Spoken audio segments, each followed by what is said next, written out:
Muchos de ustedes con certeza han visto la noticia de finales del año pasado de un científico chino que ha anunciado que ha creado los primeros seres humanos cuyos códigos genéticos han sido editados, ¿no?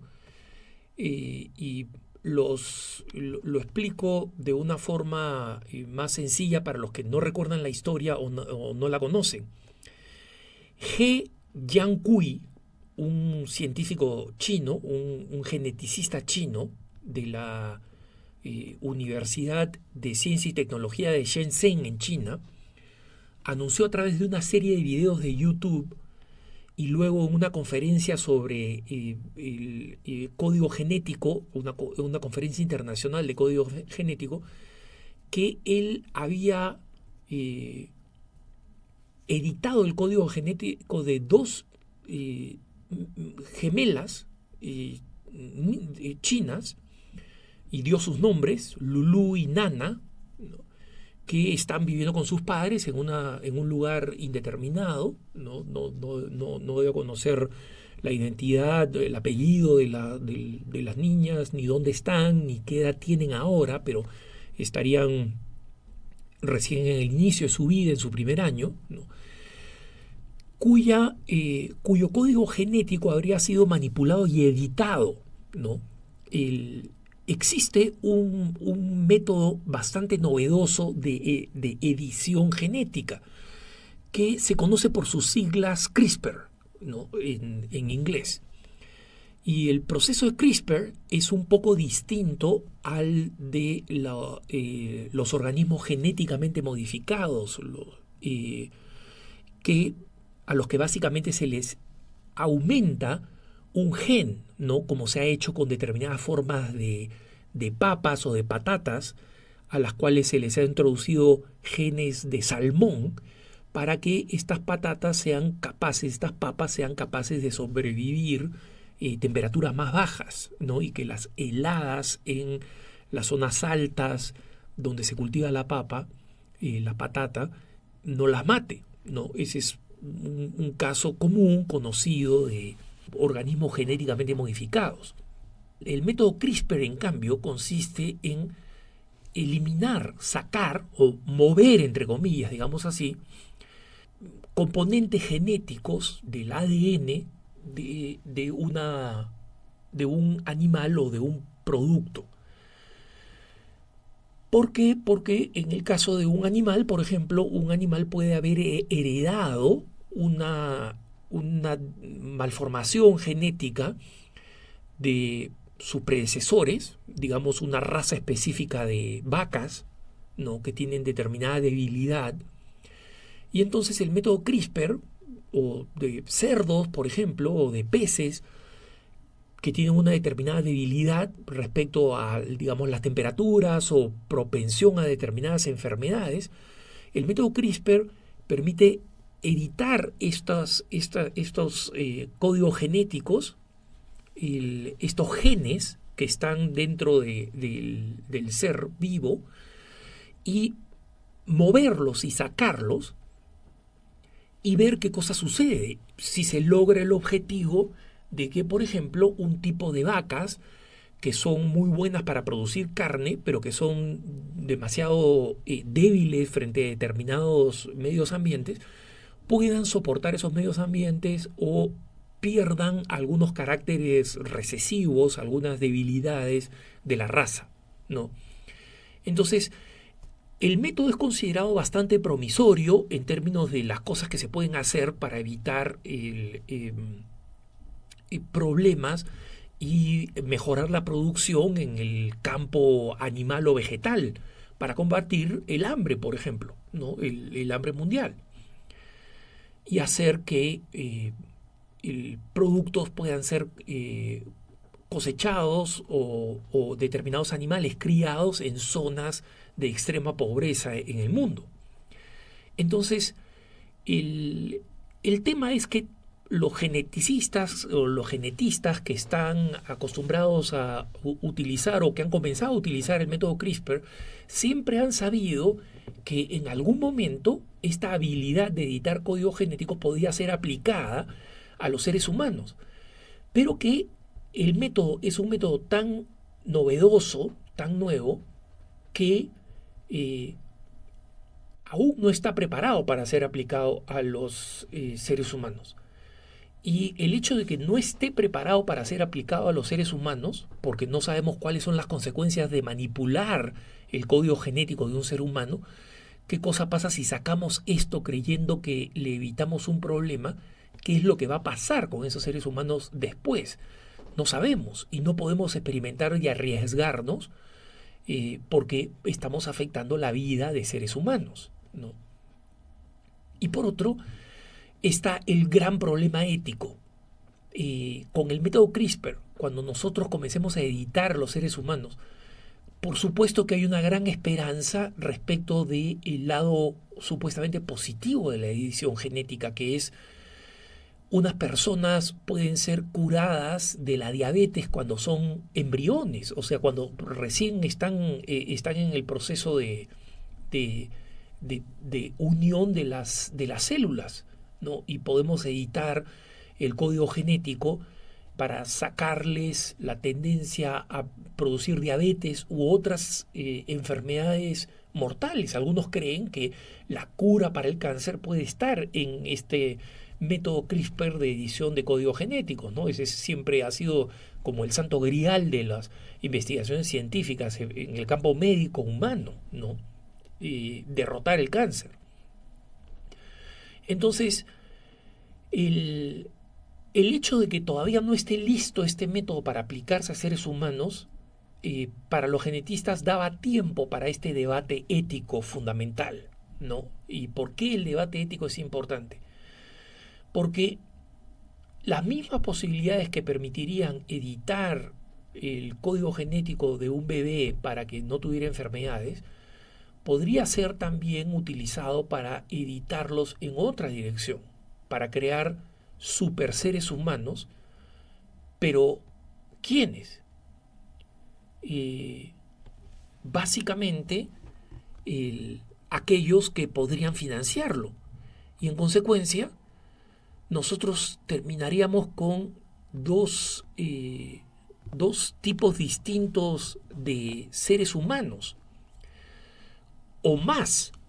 El que más dinero tiene puede editar el código genético de su hijo de la mejor manera, más sofisticada, para lograr cosas impensables, ¿no? Una superinteligencia o lo que sea. Mientras que habría una subespecie humana más limitada.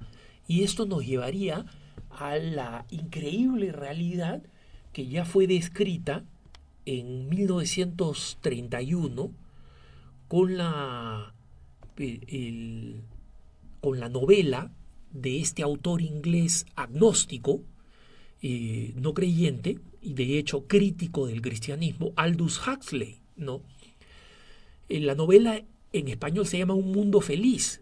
Su nombre original es Brave New World. Y esta novela, Brave New World, hablaba de un mundo donde los seres humanos habían sido determinados genéticamente desde una superespecie de los alfa, que eran los que dominaban toda la sociedad, y luego en las letras griegas, de manera descendiente, iban habiendo seres que estaban más preparados para ser simplemente funcionarios, hasta una serie de seres humanos que eran ciegos, potentes, musculosos, que estaban hechos simplemente para servir en las fábricas y en las minas, y que se alimentaban de un alimento droga que se llamaba soma, ¿no?, en la novela, y que hace que estos seres vivan contentos, drogados completamente.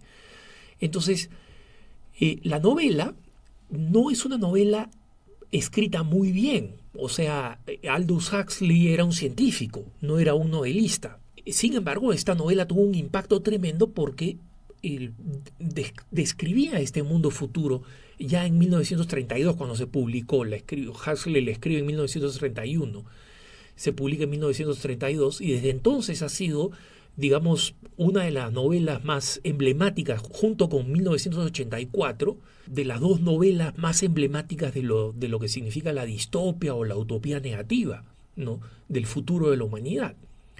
Y esta, Un Mundo Feliz, Brave New World, es la que se refiere a este riesgo de qué cosa pasa cuando la modificación genética no está controlada por principios, por valores éticos, por que se manifiesten en una legislación, que se puede y que no se puede hacer, ¿no?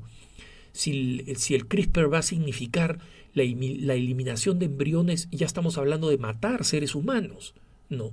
De eliminar seres humanos, como es el caso de la fecundación in vitro, ¿no? Entonces, los interrogantes son muy grandes. De hecho, yo he escuchado a muchos comentadores científicos que no son cristianos, debidamente alarmados con esto que ha hecho He Jiankui, este científico, ¿no? Por cierto, él solamente ha narrado este experimento, no ha dado ninguna prueba de que lo ha hecho, efectivamente, podría ser una mentira, pero parece no serlo por los detalles que ha brindado. Y el mismo gobierno chino, que está buscando superar al resto del mundo en términos de avances científicos, ha suspendido a este profesor de la universidad porque consideran que el haber hecho este salto de manipular código genético de seres humanos que pueden verse afectados seriamente, estas dos niñitas, Lulu y Nana, pueden sufrir las consecuencias de la irresponsabilidad con que se ha utilizado este método CRISPR, que está todavía en un estadio muy inicial, ¿no?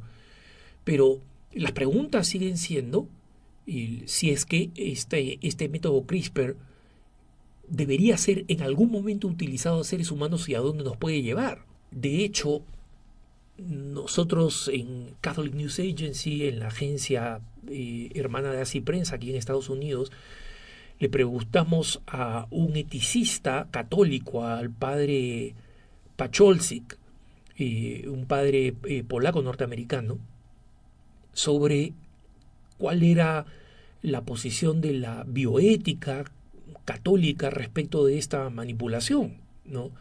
Y él decía, mira, la edición de los embriones de niños involucran riesgos que solamente se pueden saber cuando se vuelvan mayores, cuando vayan creciendo.